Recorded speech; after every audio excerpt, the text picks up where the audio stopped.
This is a war in which women hold responsible military positions on an equal footing with men, submitting to the same discipline, earning the same pay, in some theaters of war, sharing the dangers of frontline fighting. But it is not only in the field of military operations that women are pulling their weight.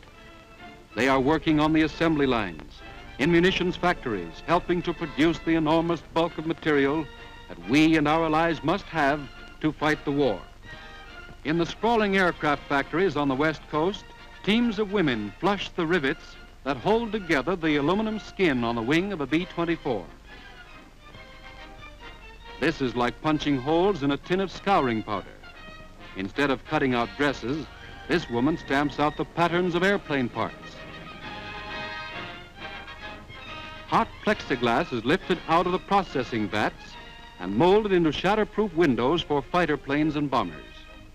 Curved sections form the bombardier's cage in the nose of a flying fortress. Instead of baking cakes, this woman is cooking gears to reduce the tension in the gears after use. Women can tear down an 1,100 horsepower motor, put it together again, and make it purr. A woman gives directions to the future pilot who is cooped up inside the Link trainer, learning the principles of blind flying. The ubiquitous Jeep is on every battlefield of the world, from Guadalcanal to Dutch Harbor. Women have clamped instrument dials to the dashboards of thousands of them. One woman guides a machine that turns out thousands of cartridge cases a day.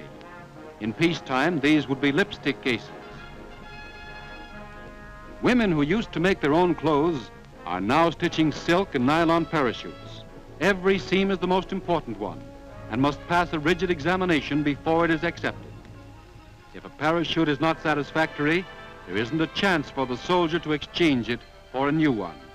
The vast scope of the war has created a tremendous demand for all medical supplies. A woman's dexterous hands mold the chamber of a hypodermic needle.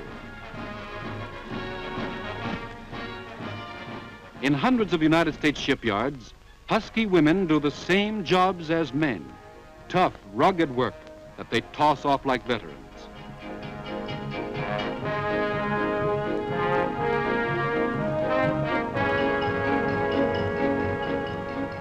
Here are some of the reasons why they're doing these jobs.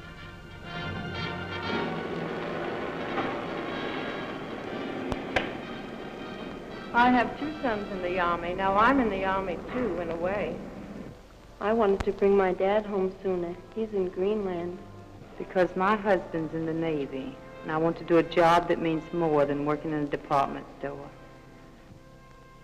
We do want women in department stores and other civilian jobs, but we need them in war plants, too. Women who have had no industrial experience are trained by the United States Employment Services or sent by them to factories that teach future workers. Individual consultation determines for what kind of work the applicant is best suited.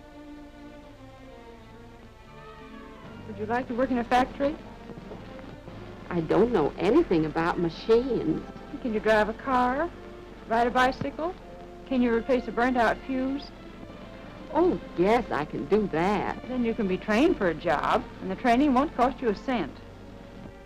With the strides that have been made in industrial methods, there is practically no limit to the types of work that women can do. In classrooms, they learn to be inspectors by studying with enlarged models of precision instruments. With the micrometer and the vernier gauge, they can measure accuracy to the 1/10,000th of an inch.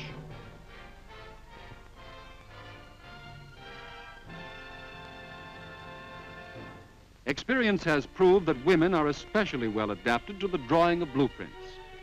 In one experimental aircraft factory, the entire drafting room is staffed by women. They are taking to welding as though the welding rod were a needle and the metal a length of cloth to be sewn.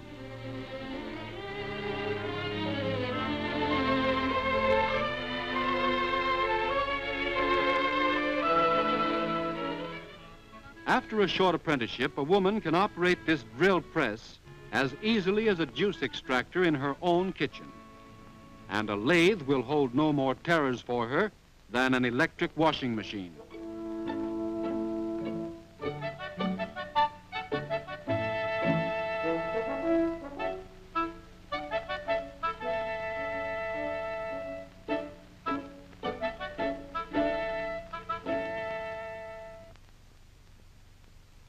But it is not only heavy industry that needs women. They are wanted in hundreds of essential civilian services that must be kept functioning. They have taken over routine jobs at non-military airports.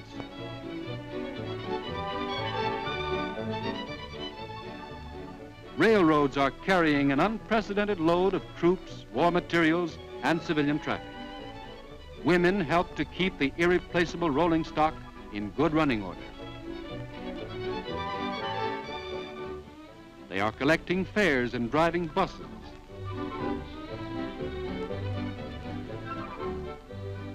The messenger boys of today are girls. Office buildings are using girls to run the elevators. Many communities already have women on milk delivery routes. They handle man-sized tractors on the vast farms of the Middle West.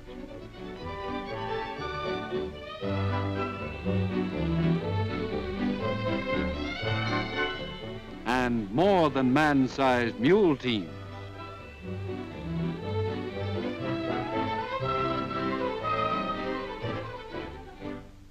Now, some men are worried.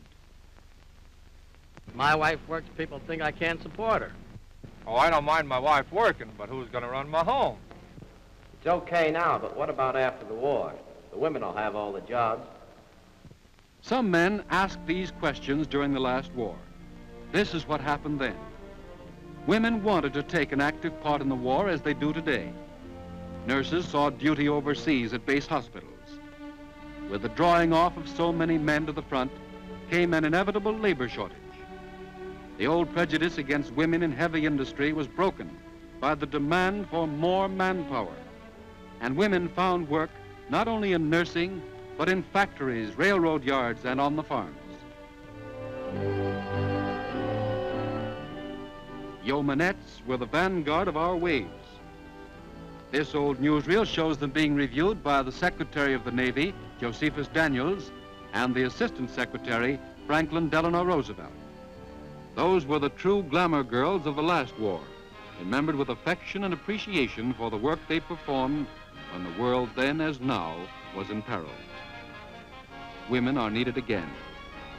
Before the end of the year, 2,400,000 more must be enrolled in war work, which means not only in the Army, the Navy, the Marines, but in the factories, on the farms, in various essential civilian occupations now filled by men who are being called to the colors.